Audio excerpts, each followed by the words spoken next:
All right, now, this might come as a bit of a surprise to you, but I'm actually a pretty big sports fan. I don't know if you can tell by watching my YouTube videos or if you ever go on my Instagram, but cat's out of the bag now.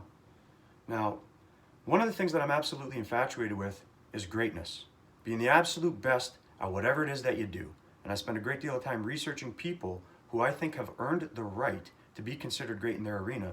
And one of those people in my mind is the late Kobe Bryant. Now, I actually got his book,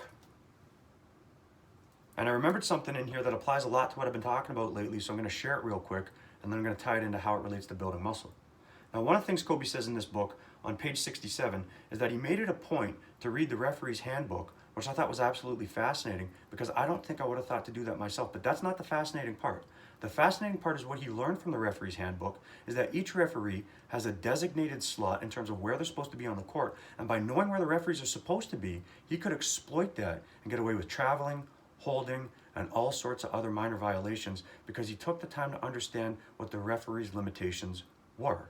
Now, as it relates to building muscle, if you make it a point to understand what the 5 primary pathways that stimulate growth are, you can exploit them as well. And as I said in the last video, it's not about weight, reps, or time under tension. It's about what happens to the muscle when you lift that much weight, or do those reps, or make it work for whatever amount of time. Your referee handbook is the 5 primary pathways that stimulate growth. And if you take the time to understand them, you can modify the way you do what you do to promote the desired end result that you're looking to achieve from your efforts in the first place.